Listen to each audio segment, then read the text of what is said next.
I came back to myself like a diver breaking the surface. Light first, then pain, then the noise. 8 months of silence ended with a rasp that sounded nothing like a human voice. Nurses skidded in. A doctor with night shift eyes clicked a pen light and said the words that ripped the floor out from under me. "Welcome back, Mr. Thompson. You've been in a coma 8 months. And your wife remarried 2 months ago. Your brother. Bills. Piled up. They sold the house." If rage was supposed to come, it didn't. I laughed. Too loud. Too long. The kind of laugh that makes professionals reach for a sedative. Because the sheer gall of it was almost impressive. My wife and my brother had taken my life apart while my body was still warm. Daniel showed up the next morning looking like money and sleep. Fresh suit, vacation tan, a smile that had never paid retail.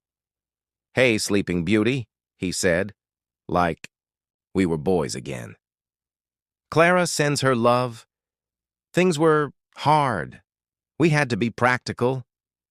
Practical like selling my house? It was a miracle offer, he said. Cash. Closed in 3 weeks. We used power of attorney. Paid the medical bills, the rest. Living expenses. New start.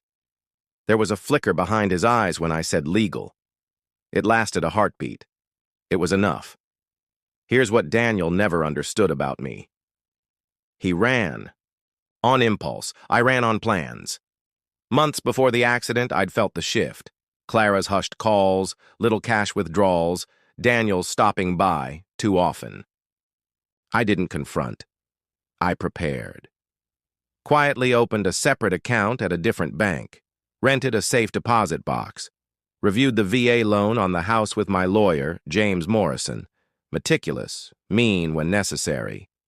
So I asked a nurse named Patricia for a pen and a scrap of paper and wrote one line, James, check deed, VA loan, and my will. Move fast. Dr. Martinez passed it along. James didn't need backstory. He pulled my file, called the county recorder, the house had closed, the agent, POA used, the VA, irregularities on federal forms, and the bank, our joint accounts had been siphoned into Clara-only accounts far beyond my actual medical costs. He had those figures. Paper trails stacked up like cordwood. Then he called Detective Sarah Chun and the FBI's Financial Crimes Unit. By sunset, freezes hit every account with Clara's name. The VA reversed the payoff pending fraud review. An emergency motion voided. The house sale. The escrow company's insurer braced for impact. The real estate office started dialing its malpractice carrier.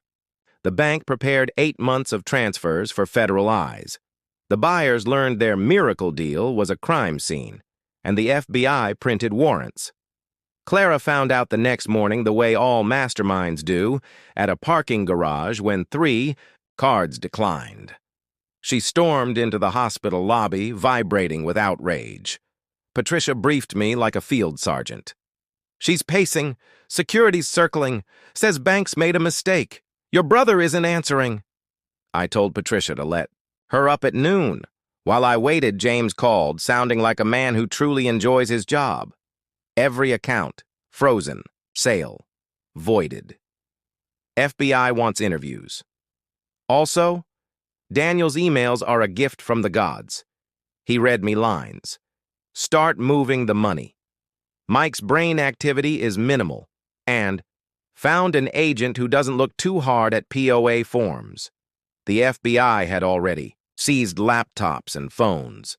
Clara's search history included, "Can you inherit from someone alive but incapacitated?" Clara burst into my room soon after, hair wild, voice hoarse. "Mike, thank God. There's been a misunderstanding. The bank—" "What kind of irregularities?" I asked. "Paperwork, power of attorney." But Daniel said everything was legal. He handled it. I can't reach him. Of course she couldn't. Daniel had a gift for disappearing when the check came. When the FBI knocked on his apartment, he tried to climb out a back window in a suit and tripped over a hydrant. They didn't even have to run. Arraignment came fast.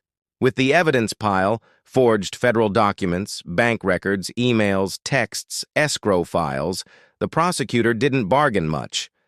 Clara flipped first. 5 years in federal prison, full restitution, testimony against Daniel. He got 7 after 1. The judge watched the escape video, read the VA filings, and listened to how a comatose veteran's house became a piggy bank. In between, James rolled a cart into my room like Santa with subpoenas. I signed divorce papers. Clara waived any claim to benefits, assets, or future anything, plus a no-contact clause for when she got out. The VA reinstated my benefits retroactively and added damages for the fraud committed under my name. The house title returned to me. The escrow's insurer made the buyers whole. Restitution orders landed north of $400,000, plus every dime of my legal fees. 6 weeks later, I walked out of Metro General with a plastic bag of clothes and legs that remembered how. Patricia hugged me. "We've got pudding cups if you want to stay," she joked. I had someplace better, quiet acreage upstate, and keys that only fit my hand. James met me in the lobby with one last envelope. "Final tally," he said. "Daniel, 7 years, 3 years supervised release, lifetime. Bar from VA-related anything. Clara, 5 years. Wages garnished until restitution is paid. And the paper wants a story." "Tell them preparation matters," I said. "Tell them trust should come with locks." We shook hands. "Mike," he said, "I've never seen anyone more ready for betrayal. I hope I never have to again." A cab pulled up. The city slid past. The hospital where I almost died. The bank where my accounts had been torched and resurrected.